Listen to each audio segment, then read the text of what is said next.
All right, ladies and gentlemen, welcome to No Final Bell. As we are heading onto the road for Bound for Glory for Yeah. Impact Wrestling, and of course we have NWA and AEW Dynamite and Rampage. But before we get to AEW, we are going to be talking about Impact and NWA. So go ahead, Marty, start it Yeah. off for us. So NWA this past week was a surge episode, which means there's not a lot of action going on, or like it's kind of pre-taped matches. Um, so what we did get though, I will go over. So first we have Marty Bell and Maddie. Marty Bell beats Maddie. Then we have a strange bedfellows match, which is an interesting concept for a match. Basically, it's two teams that you normally wouldn't see team up with each other that end up having an 8-person tag match. So, in this one, we saw the Dirty Sexy Boys team up with the Miserably Faithful to take on the Ill Begotten and the Spectaculars. Now, the Ill Begotten and the Spectaculars was an interesting one because one member of the Spectaculars, Rush Freeman, was a part of the Ill Begotten and then got taken out. So, was kicked out of the Ill Begotten. So, that's an interesting pairing. But either way, Dirty Sexy Boys and the Miserably Faithful end up winning that strange bedfellows match. Then we have Rhett Titus versus Bestia Say, and Rhett Titus beats Bestia. And we did get one more match. We had a handicap match where Scion took on the Now by himself, and the Now beat Scion by countout. And the main event I'm not going to talk about because that match already happened. The main event for Power Surge this week was basically just giving away that match on for free, basically on YouTube, unless you repurchased it on Fight, because pretty much the main event was Camille versus Max the Impaler from NWA 74. I already discussed that on this podcast, so there's no need to go over it again. If you missed that, though, it was on this week's episode of Power. And also, if you missed me discussing it, you can go back on YouTube and Facebook. It is there. That is that is NWA for the week. Now we get on to Impact. We start off the night with Bullet Club versus an interesting pairing of Trey Miguel and Laredo Kid.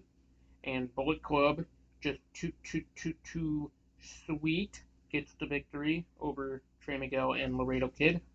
We find out that Bhupinder Gujjar has officially entered the Call Your Shot Gauntlet at Bound for Glory. We get on to more with Brian. We get on to more in-ring action as Brian Myers defends his Digital Media Championship against Crazy Steve. Brian Myers beats Crazy Steve, as I would have expected, to retain. And then after the match, issues an open challenge at Bound for Glory for the Digital Media Championship. Who will answer the challenge? Who do we think could show up at Bound for Glory in Albany to challenge Brian Myers for the Digital Media Championship? I think it's somebody that we wouldn't expect. It'd be interesting if it was like Juice Robinson or something like that. He is currently a free agent. He is a free agent, and he has been appearing on Impact as of late. But obviously that's pre-taped for those that do not know, unless it's a pay-per-view, which obviously then it's live in the moment. Right. But he has been on Impact Wrestling, so he was part of the Victory Road Countdown, and then he was on this recent slew of tapings in Skyway Studios after Victory Road. So it could be, Or but it could be Bobby. Oh, well, Bobby Fish no, is Bobby already in Fish. Collier. So yeah, we will get into Bobby Fish. But Um, I mean, but who knows? Who really knows who it could be? Honestly, I'm gonna throw out a name there that I think could possibly Casey Navarro. It would be nice to see him in Albany, and even then, he's somebody that's kind of, in a sense, been put under the radar of Impact Wrestling, but also like kind of he's kept he's been kept like kind of lock and key away from Impact. But at the same time, it's like he is a viable contender. He is certainly somebody that could throw his name into the hat and challenge Brian Myers. After all, he did indirectly challenge for the X Division title at a Pro Wrestling Revolver show. It was a six-way. That is the Impact Digital exclusive match of the week. And if you have Impact Plus, definitely check out that match because it was pretty good. Um, so there's that. We learned that Joe Hendry could be making his way to Impact. He is coming soon to help motivate Impact. Um, I believe in Joe Hendry. And for those that don't know Joe Hendry, I suggest you go on YouTube and watch some of his stuff from What Culture Pro Wrestling / Defiant. That's how I found out about Joe Hendry. Not to mention, he has also spent a little bit of time in Ring of Honor, and I believe he, prior to this uh, upcoming like run, he has spent a little bit of time in Impact. So now it's basically he's returning to Impact. So yes, back to before we get there, we get more in-ring action. Black Taurus faces uh, Delirious. Black Taurus beats Delirious. So now back to Bobby Fish.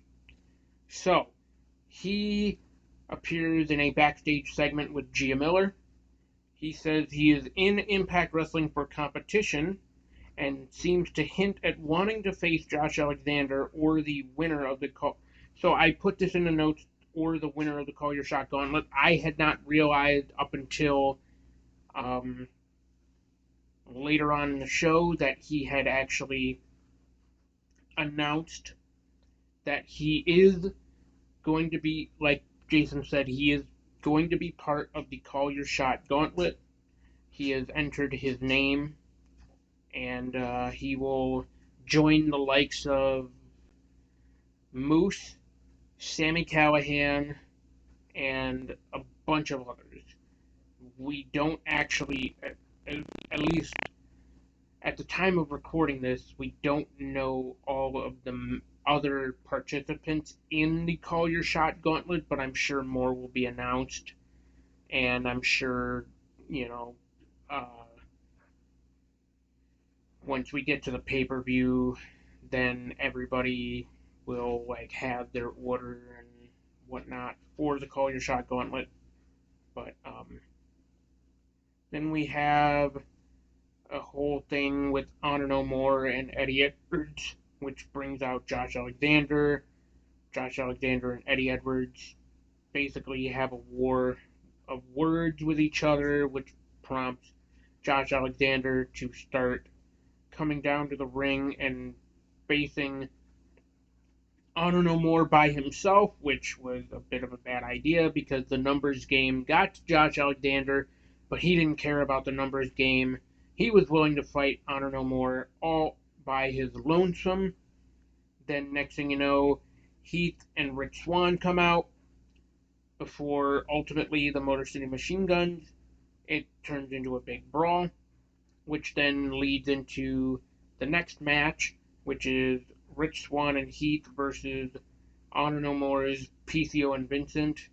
And yeah, just more and more do we see Honor No More distancing themselves from PCO and Vincent, and we could be seeing the foundation set that PCO and Vincent could just ultimately branch off from Honor No More completely and be their own thing. Which, in a sense, for PCO, like it would be a good thing. But for Vincent, I don't really know if branching off from Honor No More is really the right idea. But at the same time, it's like, hey, PCO needs somebody to like kind of like the whole thing with Vincent right now is like he's the only one that can control PCO. However, Honor No More was basically saying like, hey, we need you to let loose when we tell you to. And so ultimately the question now is, can PCO actually abide by the rules that Honor No More is setting in place? And like, unless told to, can PCO control himself and control his basically like rage? Right. So, um, then like I said, Moose entering the Call Your Shot Gauntlet, and him and Steve Macklin brawl backstage. And then in the main event, the highly anticipated Monsters Ball as part of the Pick Your Poison, Masha Slamovich and Allie Ketch. And boy, that was a really, really just crazy Monsters Ball match that Masha and Allie Ketch ended up having. We did see. What did we see? We saw uh, a lot of trash can lids being used. We saw a lot of trash cans in general being used. We saw just like, oh, we did see thumbtacks. I forgot about that. We did see thumbtacks in the match. We saw some steel chairs. It was kind of like your basic uh, Monsters Ball. There wasn't a lot of like, gimmicky weapons that were used, but for what it it was a really good Monsters Ball match. Masha did end up beating Allie Ketch, and she is still undefeated heading into Bound for Glory. So ultimately, the question is now, could we possibly see Masha Slamovich dethrone Jordan Grace at Bound for Glory? I don't know. I think it might be too early, honestly. But then again, who knows? It might happen. I mean, we it's kind of a 50-50 thing because on one hand, we could see Jordan Grace give Masha Slamovich her first loss of the year because you know, Masha before signing with Impact this earlier this year, had not been pinned at all in Impact Wrestling. The only time that she had been pinned in Impact Wrestling was like a year prior, where she faced off against Deonna Purrazzo at Knockouts Knockdown, I believe for the Knockouts title. I believe it was for the Knockouts title. It was Mickie James's hand-picked opponent, basically because Masha had come in from NWA, and then like Mickie was like, "Hey, why don't you come to Impact and face Deonna Purrazzo?" And so I believe it was for the Knockouts title. It might have been non-title, but either way, Masha ended up losing to Deonna Purrazzo, and that match made Impact offer her a contract And ever since then, she's been just running roughshod over the Knockouts division, and it's ultimately led her to this championship match against Jordynne Grace at Bound for Glory. So, it could go either way. Jordynne Grace could retain and hand Masha her first loss of 2022, but also it could go the way of Masha keeps her momentum going, remains undefeated in the year 2022, and ultimately becomes Knockout World Champion. Right. So, in terms of Bound for Glory predictions, who do we think wins between Speedball and Kazarian? Oh, I don't know. I mean, probably Kazarian, honestly. It would be interesting if Kazarian ended up beating Speedball, but I really don't think Speedball is losing anytime soon. And let's not forget also that technically, if he chose to, I do believe that Speedball could invoke option C. I do believe he has that option. He has option C. I do believe. Um, in terms of that, who do we also think is going to win the tag team match between the Motor City Machine Guns and the Kingdom? Oh, Motor City Machine Guns. You think they're going to take the tag team titles away? I think so. I don't know. I think the Kingdom has a long, long reign ahead of them with the Impact tag team titles.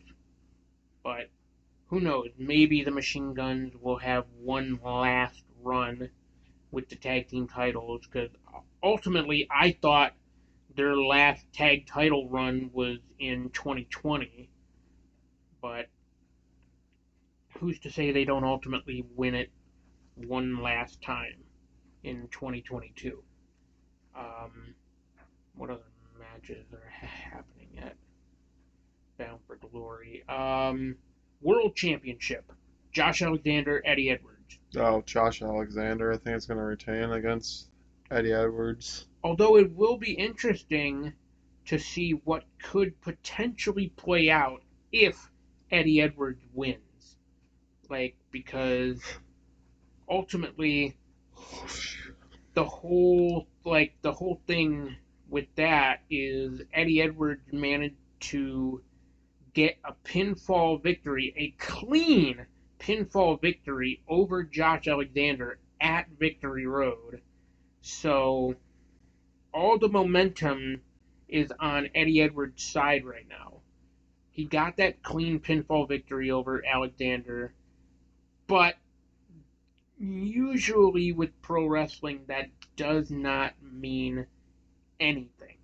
Because, yeah, sure, before the pay per view, you might have gotten a win over the champion, but ultimately, what that means is oh yeah, you have the momentum going into the pay per view, but then the second the pay per view comes around, all your momentum just goes, and you end up losing to the champion. So Right. I happen to agree, though. I think Josh Alexander retained, but but we still have to keep in mind, especially knowing what we knew last year with Bound for Glory, that the winner of the Call Your Shot Gauntlet could end up cashing in, could end up calling their shot right then and there after Josh Alexander wins a match to become the world champion. That's what happened last year with Moose. Right after Josh Alexander had become world champion, defeating and dethroning Christian Cage, Moose called his shot and became the world champion. So could we potentially see the winner of the Call Your Shot Gauntlet calling his shot right then and there after the main event, becoming the world champion? It's entirely possible. I mean, honestly, who I think that could win that is Sami Callihan, and That would be nice. it would be cool to see him as a world champion again. I mean, but He then didn't again, really have a long amount of time. Like, he didn't really have a long enough reign with the world title the first time, anyways. Like, they gave him the title when they aired on Access TV in that steel cage match against Brian Cage. And then, because I believe that launched, Impact launched on Access TV in like September, October of 2019. And then, like, within like 3 months' time, he lost it to Tessa Blanchard. And then, that whole thing with Tessa Blanchard happened where she wouldn't send in promo videos from Mexico during the pandemic, and then they had to strip her of the world title. She was going to hold the world title hostage for a huge amount of money, and then they had to crown a new world champion, and it was Eddie Edwards. Um, but that whole thing, like, yeah, what you should do if you're going to give Sami Callihan the world title again, have him hold it for longer than 3 months. That's like the big thing right there, because literally that's just a 90-day or like 90 plus or even under 90-day reign with a world championship. That's not a long time, especially for a world championship. So, um, but yeah. And then Mia Yim and Mickey James, the last rodeo. Do we think Mia Yim could potentially retire Mickey I don't James? think so. I don't think so. I think Mickey James is gonna win. I would like to see Mickey James win, but that's the thing. That's the crazy thing about pro wrestling, especially with Impact. You don't know what could happen. You don't know whether or not Mia Yim would be the one to retire Mickey James or not. Like, we have no idea. It's entirely possible that Mia Yim could be the one to retire Mickey James. It is very possible that in Albany we get to that we would be witnessing Mickey James' final match ever, ever. So, Who knows? um, either way, those are our predictions for Bound for Glory. Let us know your predictions down in the comments, or hit us up on social media with your predictions. Alright, so we're going on to AEW talk. The Jericho Appreciation Society start off the night with a championship celebration, and they say that Philadelphia is the home of losers and wants everyone to stand up to celebrate the Ocho. They get Luigi Primo in the ring with them as Yeah. he's throwing around the pizza dough. Yes. He's the best pizza maker in the wrestling business. And he made them pizza from New York City and says they will not share the pizza with anyone at all. And the fans chant, "We want pizza." Asks, "Oh, do you want pizza? Do you want pizza? Well, guess what? You're not going to get any." Says you can get the Ocho, and says he's the most viewed ROH champion, and says no one knows about it and wants to change how people view it. Speaking of sports entertainers, Daniel Garcia and Chris Jericho get Daniel Garcia gets a gift from Chris Jericho himself, which happens to be a purple hat. But he takes it off, throws it down, he beats down Luigi, and says, "Enough's enough. I never envisioned myself being like this at all." And Daniel Garcia says it's time for him to leave the Jericho Appreciation Society or be no longer a sports entertainer. And then Chris Jericho stops him, wants him to really think about what to do, and says he can be bigger, and says either make the right decision or the wrong one will get him knocked out.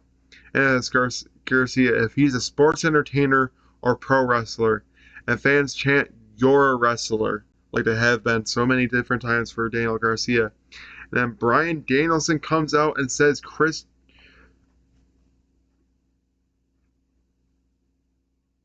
and tells Chris that he is forcing Daniel Garcia what kind of man he should be, and says he can either stay with Jericho Appreciation Society or he could either train with them or us. Chris Jericho is tired, and Garcia gets in his face, says he isn't something that should be entertaining, and asks what he says would be entertaining. And asks, would it be entertaining if he was in a tag team with Bryan Danielson? And says he should tag up against Chris and Sammy, and Matt says he is sick of his crap. Matt Menard. And says now you want to turn your back on Danielson, and says he should knock Garcia out right now. It's getting interesting. Of course, it did lead into a tag team match with Matt Menard and or with Sammy Guevara and Chris Jericho against Daniel Garcia and Bryan Danielson. Of course, we'll tell you who exactly won that match, as we have not watched that Dynamite yet. That will be next week. By the time you are watching, yes, next week will be AEW Dynamite Rampage and Battle of the Belts, and also, of course, Bound for Glory. And by the time you're watching this, Dynamite and Rampage and Battle of the Belts will have already happened, but like I said, we will talk about that on next week's episode. Of course. It starts off the night with our first match as Bryan Danielson beats Matt Menard in a very impromptu match, all because of everything that happened with this. And then, going into our next segment here, Wheeler Yuta comes out and then wants MJF. Says he has a real serious problem, and it's because you have the nerve to put his hands on Tony Schiavone and should face him in his hometown. And says MJF is hiding behind everything, and says when the bell rings he can't hang with him. He wants him to come down and take the ass kicking he deserves. And out comes MJF, where he wants his music cut, asks Tony how he's doing after getting beaten down, says Wheeler hasn't been scared, and says he's one of the best in the world. Made a big mistake speaking to him, and Daddy had to stop him, and sure takes a lot of time away from the biggest draw in AEW, and fans chant "shut the fuck up" to MJF. You're in Philadelphia, so you only knew it was going to be a matter of time when that was going to be happening.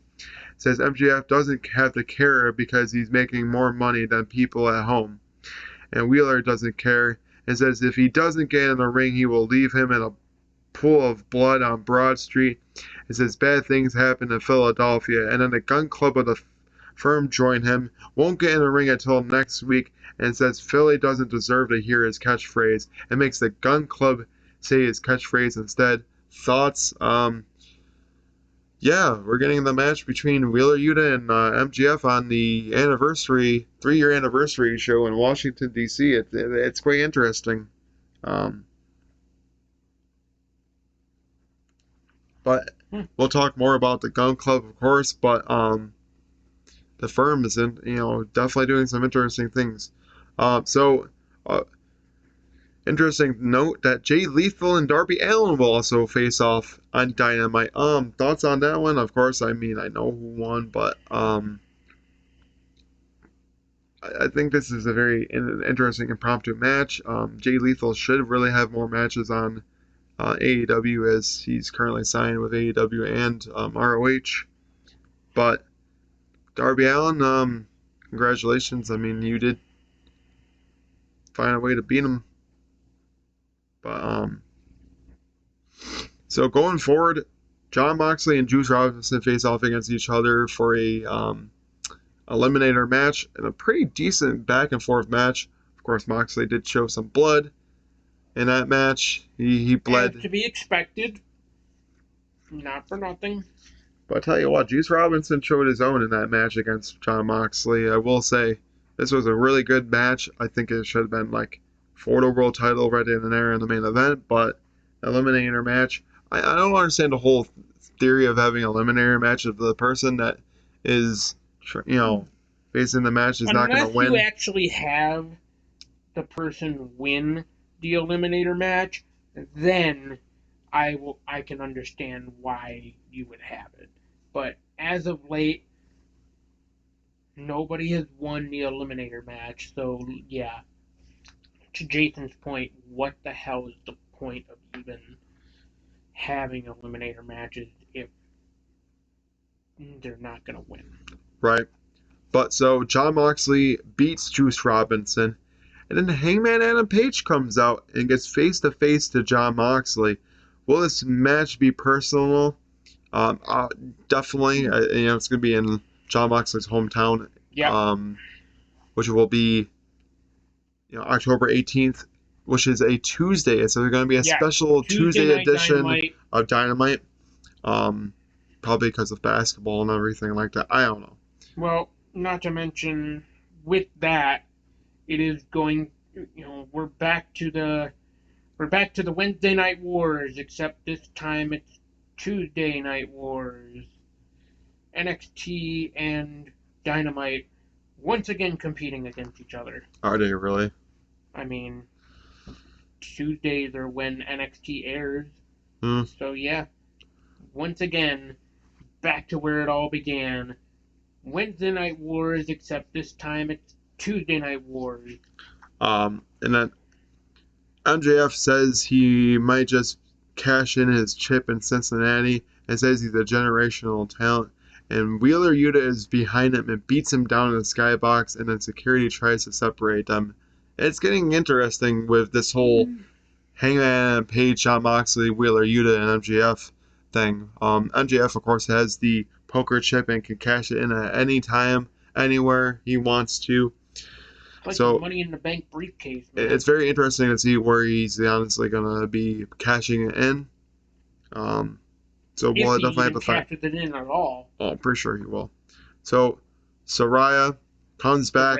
Saraya comes back and says she's back as the fans chant, welcome back. Asks, did you miss me? Says it's great to be back in the ring and says she's damaged but not broken. Says she will create change and says she is the revolution. Fans chant, this is your house. Says she is really nervous since it's been a long time and says AEW is her house. And wants all the ladies to come out and starts off with Toni Storm and all the others. Okay, so whose house is it? Is it Swerve's house? Is it Saraya's house? Whose house is it? It's everybody's house. Says they will make a change and wants to start with the champ. Toni is finally getting utilized to her full potential, and then Britt Baker and her group comes down and says she's the face of the division and put her blood, sweat, and tears, literally, into this company. Says her neck is actually strong enough to handle it, taking a dig at, when she was Paige and having the neck issues. Says this is her house and says half the people in this room doesn't even know how to pronounce her name, which is probably more so true than not. It says her name rhymes with shit. Although, of course, shit got bleeped. Jamie will have her shot at Serena Deeb after Serena Deeb gets her shot. Honestly, I think Jamie Hayter does deserve a shot at the title for Toni Storm, but who knows? I mean, honestly, I kind of liking the direction that they're going with the women's division. It's about time that they're going more with actually having better matches and trying to get behind the women's division. It's about time, I think. I mean, but at the same time, it's like the way that you can win people over ultimately with the women's division, just put the titles on the women that actually make the most sense. Like, it's fine if you want to build up Jade Cargill as like this unstoppable being that can't be beat, Right. but at the same time, it's like she's holding a mid card women's title. Like, you want to build her up as this credible threat to the women's division that can't be beat, have her hold the world title. Right. I know exactly. But speaking of the AEW Women's World Championship, Toni Storm beats Serena Deeb to retain it. As we all thought that was going to happen anyway. Then, interesting note here: Keith Lee looks to want the tag team titles back, as I think him and Swerve should. You know, they still get that the rematch clause there. And it says the Acclaim got carried to win a tag team titles. Thoughts? I don't know so much about that, but saying how daddy ass Billy Gunn, got in the middle of them trying to retain their tag team titles, which who knows, but it's ultimately interesting to see what's going on with the whole tag team division itself. AEW definitely is getting it right with at least a world title picture. Now, of course, they're making up for it, with Brian Cage and Wardlow for the TNT Championship. Of course, I don't know exactly who won that match, so I don't know. I haven't seen anything. I hadn't seen anything about Brian Cage winning it, so I would think that Wardlow retained. So yeah, who really knows? But so the AFO is fighting with each other, and Andrade says he's the boss, and Jose, the assistant, says you either respect him or you get shipped out. And then Matt Hardy wants to connect with Private Party, and promises them we will do it right. Thoughts? I really do think that Private Party will realign with Matt Hardy. I think the Andrade family office will break apart one by one tag team at a least time. This time, though, if Private Party goes back with Matt Hardy, it won't be big money Matt Hardy. It'll be like, kind of. I don't even know if Matt Hardy really has a gimmick at this point. Like, I think Matt Hardy is there as just Matt Hardy. I think he's just going to be. I feel like he's just going to be Matt Hardy and just be a manager to Private Party at this point, which would be alright with me. I think that he would make a great mentor to a younger tag team. Yeah, although I don't know if it's really like what I want to see out of Matt Hardy, because like I would love to see broken Matt Hardy in AEW. I mean, granted, yes, I know technically we already had broken Matt Hardy in AEW, but that was also during the pandemic, and it just didn't work because there were really no fans to like help get behind the character of broken Matt Hardy. But now that fans are back in attendance, like since then, I don't see why he couldn't revitalize that character of broken Matt Hardy. Right. And especially, like, if you want to do anything, have like, although I don't know who would be the one to spit the mist, but at the same time, it's like what I would do if I was booking the return to AEW of broken Matt Hardy, have a member of the House of Black spit the black mist into his face, and then it forces him to start doing the delete, delete, delete, and he goes insane, which basically is what, if you watched Impact, that's pretty much how the broken Matt Hardy character came about in Impact Wrestling, is like, if I remember correctly with that, he ended up having like this really, really bad like injury or whatever in Impact after I believe like a Full Metal Mayhem match or something like that, and it drove him insane, and that's what like uh, created the broken persona. Mm-hmm. So if you could channel that from Impact and bring it to AEW, I think it would be perfect. Good. Going forward, Ricky Starks beats Eli Isom. Isom. Chris Jericho puts his ROH World Title on the line against any former ROH champion, starting with Bandito, which was a great back and forth contest And it was here. great to see Bandito get his much anticipated, get his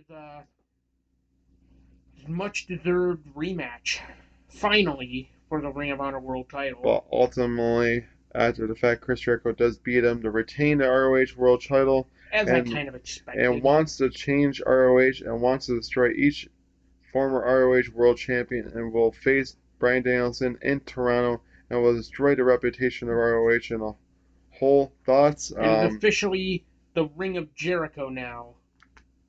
We are officially in the Ring of Jericho. You're in the The Ring of Ocho. Jericho, man. The Ocho is taking over. Yeah, the Ocho, the ROH World Champion. He's always coming up with a new trademark for all of his personas. More than likely, he filed a trademark for the Ocho. He probably did, but I think that he definitely deserves to be the ROH champion for The right Ocho. now. Going forward, the Acclaim, Private Party, and the Butcher and the Blade face off for the tag team, tag team titles, but ultimately the Acclaim beat them to retain. So Gun Club say they will move up the challenge for the tag team titles while FTR keep holding off for the number one contender spot. Thoughts? It might as well. FTR ain't gonna, go after those AEW World Tag Team titles at this point. I don't even know what Tony Khan is doing with FTR at this Well, point. I mean, they are putting the tag team titles on the line at Battle of the Belts against Which tag team titles? the ROH World Tag Team titles against Gates of Agony. I figured. Oh, really? Gates Yeah. of Agony? So okay. I guess that's ultimately what they're doing right now. But what the name of that team again, or like that faction again with the Embassy? Yes. The Embassy. So Yeah, because it's the Gates of Agony and Brian Cage, which right. was Tully Blanchard Enterprises, but then ultimately they scrapped that. You didn't even have like one moment, like they weren't even a thing that long before ultimately they were like, oh yeah, no, we don't want to pair them with Tully Blanchard. We'll just pair them with that guy. I forget his name. He's like a Ugandan prince or something like that. But yeah, it wasn't that long before they were ultimately like, no, let's not have him with Tully Blanchard anymore. Right. Like, why? And then actually going forward, Jade Cargill is going to give Nyla Rose a title shot, but on her terms. I don't know exactly when that's going to be, when they're going to face off, but I would definitely be ready to see Nyla Rose face off against Jade Cargill for the first time. I'm pretty sure it was the first time. I think Nyla Rose. I think you're right. I believe it is the first. And if that's the case, though, as weird as it would be, but in a sense, it wouldn't be that weird at all. Give Nyla Rose the TBS title.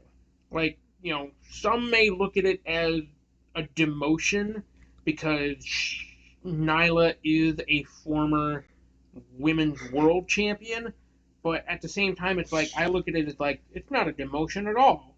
Like Nyla deserves to be a champion, Right. no matter which way you look at it. Like obviously, I'm sure there will be all the transphobes that are like, oh, if you're gonna give her a title, give her the TNT title or give her the because why should a man be holding a women's title? It's like, dude, you know, keep your comments to yourself about that Right. because all it shows is how ignorant you are and how much of a transphobe you are. So, you know, just keep your comments to yourself about that. Right. And Lee That's all I'm gonna say Moriarty about it. beats Fuego del Sol, and then W. Morrissey choke slams him after the match. Are the firm making a statement? Certainly are. Absolutely. I mean, they're with MGF in itself. They're gonna do whatever it takes to make a statement in AEW, and if it means that by taking out anybody that stands in their way, they will. Um, so Jamie Hayter beats Willow Nightingale. Um, Wardlow and Samoa Joe seem to want to take down any tag team that stands in their way. Thoughts? It's kind of weird because they call themselves War Joe, which is, I think, kind of a weird, odd name for a tag team. But I guess I'm okay with them pairing up. But ultimately, they still have titles. They have single titles that they Yeah. should still be defending on a daily basis. So it would be nice if they could also focus on that. I get it. They want to pair them up, and I'm okay with that. But still, ultimately, you have those titles that you should also be defending too. At this point, AEW has too many damn titles that they just don't know what to do with. Like, because you're talking about all of the AEW titles, which in itself is like, you know, a bit much because you consider you got for the men's the world title, the tag team titles, the All Atlantic title, the TNT title, and then with well, yeah, because it's the men's world title, the tag team titles, TNT, All Atlantic, um, and then you have the two women's titles. That's like six titles right there, not including the FTW title, which isn't even a sanctioned title. Right, But on top of that, you also have all the Ring of Honor titles. Oh, and the trios titles. I almost forgot about those. right, So, you know, and then like I said, on top of that, you have all the Ring of Honor titles, the World title, the Pure title, the Television title, and the six. Well, I mean, the six-man titles are their own thing, right. but yeah, like and the tag team titles for Ring of Honor. So yeah, like So, all of those titles is just too much, man. You know. So so Hook comes out and beats down on Ryan Nemeth, and then the Trustbusters come out and drop something off, and Hook picks up the piece of paper. What does this mean? It could mean that he could be joining up with the Trustbusters, or it could mean that he's gonna read it and be like, "Nope, I'm my own person. I'm not gonna join you guys at all." So I guess we'll have to see what happens with that. Adam Hangman Page will face Moxley in his hometown. Does this spell disaster for him? Yeah, I think so. I don't think there's no way you're beating Moxley in his hometown of Cincinnati, Ohio. But ultimately, watch out because it could spell. They could honestly pull a swerve and have MGF cash in and beat Moxley in his hometown. Of course, with a lot of booze, but what better way to create him into even mega heel as to beating Moxley for the world title. So Roosh beats John Silver, and then Hangman and Page gives Jose the assistant the buckshot, and then Roosh and Hangman will face off on Dynamite.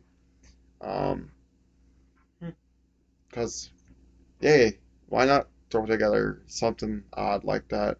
Um, yeah, but that's going to conclude this episode of No Final Bell. Please make sure to follow us on social media at Tinkle Sports. Um, please make sure to check out our channel at Tinkle Sports Entertainment. Of course, we have this show every Wednesday, typically every Wednesday at 5. We have Out of Turn 4 every Tuesday at 5. And we have Sunday Morning Tinkle every Sunday at 9 a.m. As always, we will see you in the next video. Goodbye, everyone.